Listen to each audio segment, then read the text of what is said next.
Hello and welcome to Good or Bad. 2023, it had some good horror films. It also had The Pope's Exorcist, starring Russel Crowe as the Pope's chief exorcist, Father Gabriele Amorth, who was a real-life person and has written many books during his career as an exorcist. The books are good. That being said, beyond being about the man himself, the rest of this movie is fictional. What we have here is your bog-standard supernatural horror flick. We have jump scares, ceiling crawling, a pig, and the man who played Zemo in the Marvel films, which I don't think anybody can argue are staples of a typical horror movie. So grab your crucifix because it's time to dive into The Pope's Exorcist. Wow, did I really just say grab your crucifix? That was cringy. That was very, very cringy. I'm actually kind of ashamed of myself. The movie opens up with a possession. I know, right? I didn't see it coming either. And you know what's even more surprising? I actually like the opening of this movie, which is because it accurately sets your expectations for the rest of the movie. You know that it's not going to be scary or suspenseful because it's just too cheesy and daft for all of that. Sure, there are jump scares later in the movie, but I couldn't say that any of them were actually scary. It's definitely not one that'll make you want to sleep with the lights on. Might make you laugh though. So, the actual opening scene. A man is possessed, and the chief exorcist strolls in, talks shite, and plays on the demon's ego to talk it into possessing a pig to prove its power. Then they shoot the pig. Problem solved. Why did Sam and Dean never think of that? This scene also gives us a solid intro to what Russel Crowe's performance is going to be like for the rest of the film, and I cannot deny he brings this charismatic flair to the role, which is something that The Pope's Exorcist definitely needed, considering everything but the acting and the set design is a bit of a letdown.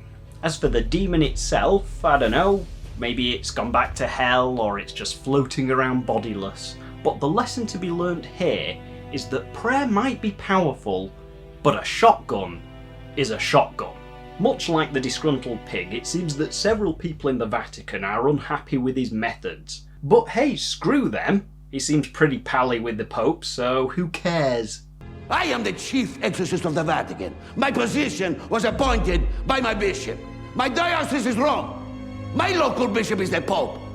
If you have a problem with me, you talk to my boss. Do you reckon the pig would be in hell now, considering it died while being possessed? Sorry, it was a random backtrack thought. Poor pig. Would make a rather emotional spin-off movie. Porky's Day Out. Babe, Pig in Inferno. Percy Pig and the Trip to the Pit. Peppa Pig, The Last Oink. Oh, no, the best name, Squeal Like a Piggy. Meanwhile in Spain, the forces of unparalleled originality are at work. Try saying that when you're drunk. A family is moving into a new home and someone gets possessed. Oh, you trendsetter, you. Right, so, gotta say, this possessed kid played by Peter D'Souza Fionney did a really good job. His facial expressions and body language really helped make this movie more entertaining than it otherwise would have been. Seems a bit redundant saying that last part. But forget redundancy, because that goes for all the actors in this. Across the board, everyone gave a good performance. It is just a shame that that kind of energy wasn't put into a more intelligent, suspenseful and character-driven horror movie, which is what I was personally hoping this would be.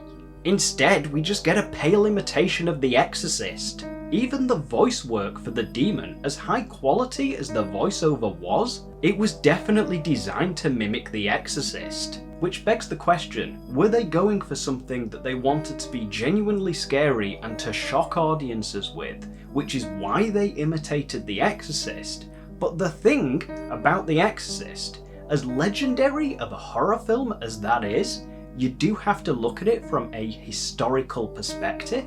Because having a child act possessed while a raspy voiceover says obscene things to people was certainly shocking in the 70s, but it's not the 70s anymore.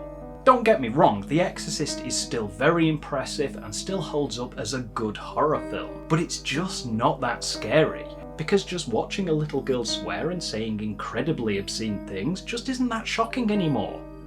I see that every day just getting the bus into town. Maybe not the projectile vomiting, although 3 AM on the 192 in Manchester, it can get messy. But back to my main point. Don't copy The Exorcist.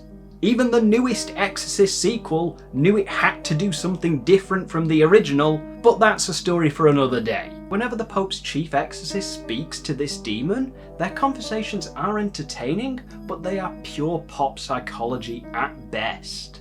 There is nothing at all with any real substance behind it. All the demon wants is to possess him in order to get into the Vatican, and unless he allows the demon in, it will kill the entire family. You're all going to die. Resident Evil had a better one. You're all going to die down here. Hell, even Bathsheba said it better. And now you're all gonna die.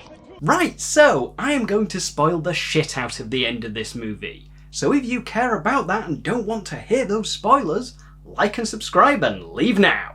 He lets the demon in. Your soul is mine. And wow, was that underwhelming.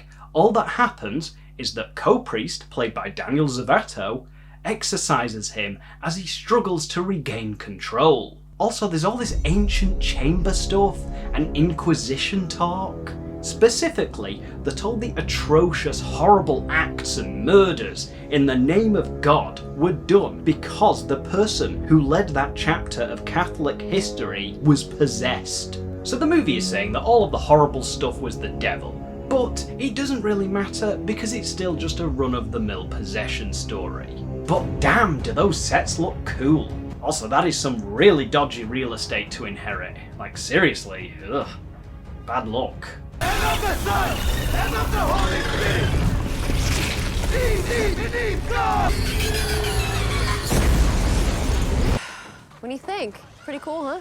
And the movie ends with sequel bait, as the church has found several other areas across the globe where God's presence is blocked due to demonic forces, and they set out as a demon-busting duo to take them on.